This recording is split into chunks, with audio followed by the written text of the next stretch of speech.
I guess it's my turn now. You know, it's kind of funny because this is my 37th year in education, and I'm actually retiring in about 6 weeks.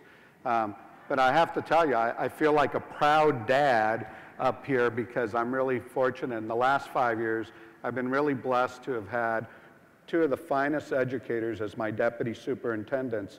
And one of them was my pal here, Tony Smith, who was my deputy superintendent, who helped create our strategic plan. And if you haven't seen it, you ought to. It's called beyondthetalk.org, so you can Google it. And then the other one is the guy who's going to replace me over here, you know, Richard Carranza, who's going to just do a fabulous job. It's great to get these young whippersnappers up here and ready to take on the world, you know. So I'm really lucky. Just call me Papi, you know. But anyway, you know, it's been a labor of love, I have to tell you, over all these years. But I have to, you know, welcome to the People's Republic of San Francisco.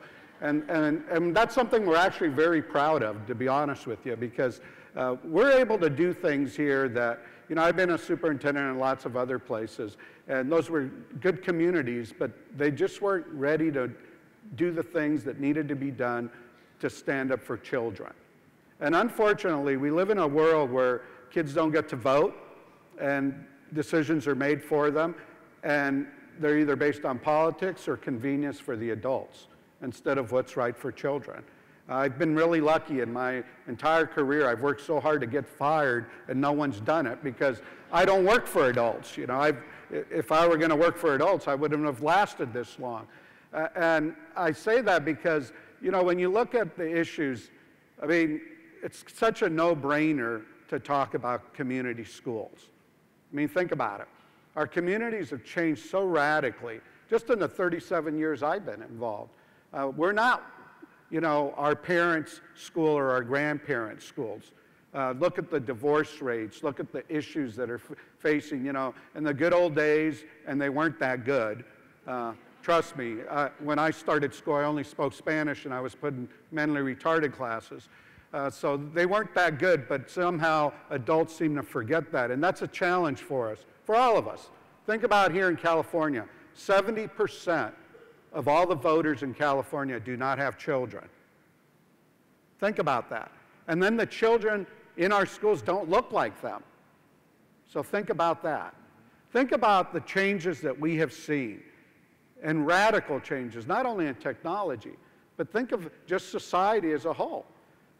Think about the fact that we viewed the achievement gap as an academic issue rather as an imperative issue of social justice and basically a civil rights issue.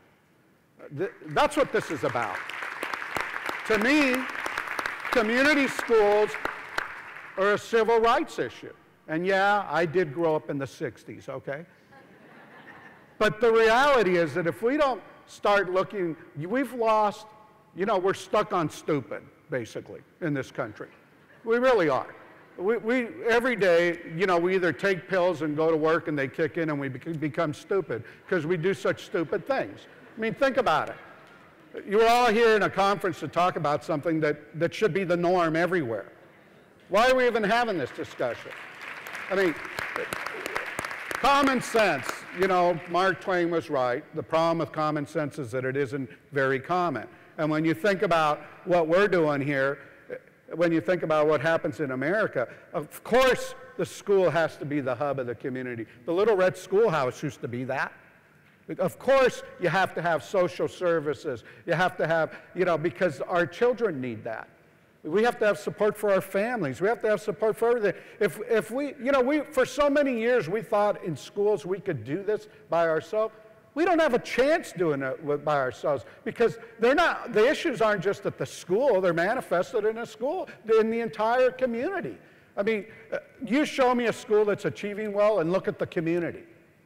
You want great schools? We have to heal and have great communities. And every neighborhood and every child in America has to live in a fabulous, great community that's nurturing and caring about them. And we say that we do that, it's all a bunch of bullshit. We don't care about kids. Adults don't care about kids. Look at here in California. We rank 47th to 49th in how much we spend per student. And you say you care about children? Let's walk the talk. We're the 8th richest economy in the world. We don't care about children. Every politician gets up, and you'll get a bunch more that come here and walk through here. Every president, everybody says, well, we care about children. No, we don't. A society ought to be judged by how it treats its children. And when you look at what we do in this country of ours, it's bullshit. We don't care about children. And yet we all sit around and we just take it. You know, we all ought to get together and say we're mad as hell, we're not going to put up with this anymore.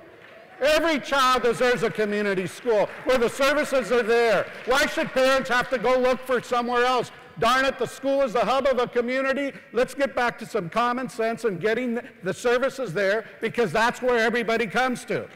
And those 70% who don't have children, by golly, if you're dumb enough not to support children in the future who are going to support you anyway, how short-sighted can you be? The problem is that we ought to take advantage of an economic crisis. I know we're going through hell. This is the worst recession. Actually, it's worse than the Depression. You know, people forget that. The good old days, people talk about when they were kids, they went through the Depression. That's nothing compared to where we are today. Prop 13, you think that was bad? This is 10 times worse than Prop 13 where we are right now. But the good thing, folks, believe me, sooner or later, this too will pass. And when it passes, we've eliminated everything.